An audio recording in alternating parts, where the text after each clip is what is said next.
La guerre en Asie durant la Deuxième Guerre mondiale. Contexte historique.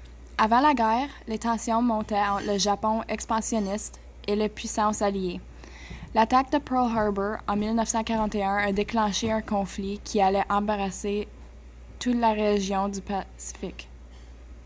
La bataille de Midway.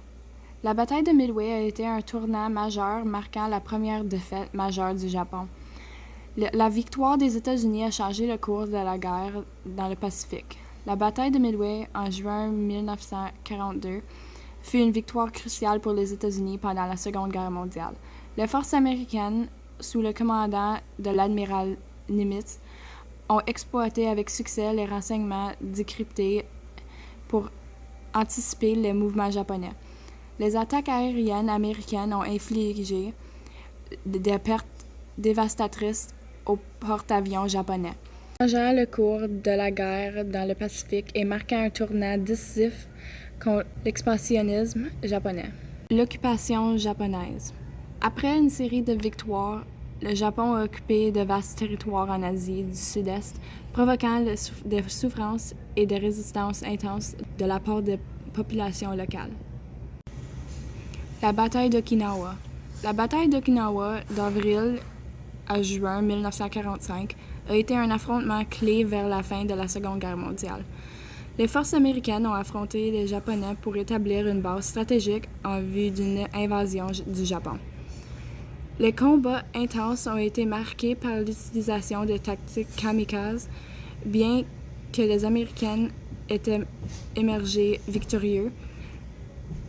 La bataille a souligné la dureté des affrontements et des sacrifices humains importants à l'approche de la fin de la guerre.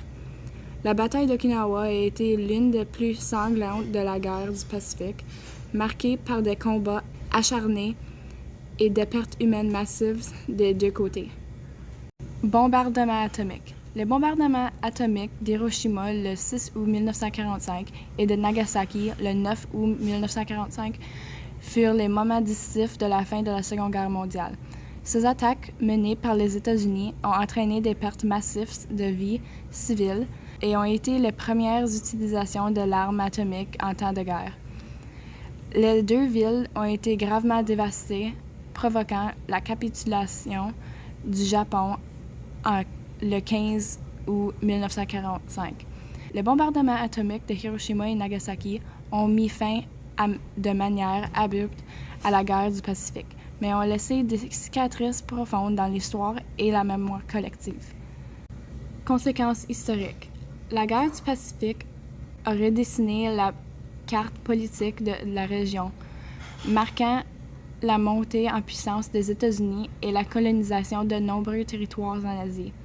La décolonisation en Asie a marqué la fin du règne colonial, avec des nations telles que l'Inde, l'Indonésie et le Vietnam accédant à la souveraineté par des négociations diplomatiques ou des luttes armées.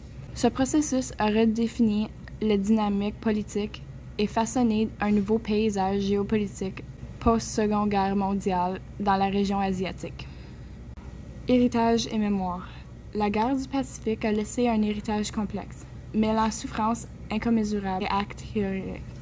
La mémoire de ces événements continue d'influencer les relations internationales en Asie. Impact culturel. La guerre du Pacifique a profondément influencé la culture et l'art en Asie, inspirant des œuvres littéraires, cinématographiques et artistiques qui témoignent des tragédies et des espoirs nés de ce conflit. Perspective actuelle. Aujourd'hui, la région du Pacifique demeure un enjeu majeur sur la scène internationale, avec des rivalités géopolitiques et des défis de sécurité qui résonnent avec l'événement du passé. Leçon retenue. La guerre du Pacifique nous rappelle l'importance de la paix, de la diplomatie et du respect mutuel entre les nations. Apprenons des erreurs du passé pour construire un avenir plus harmonieux.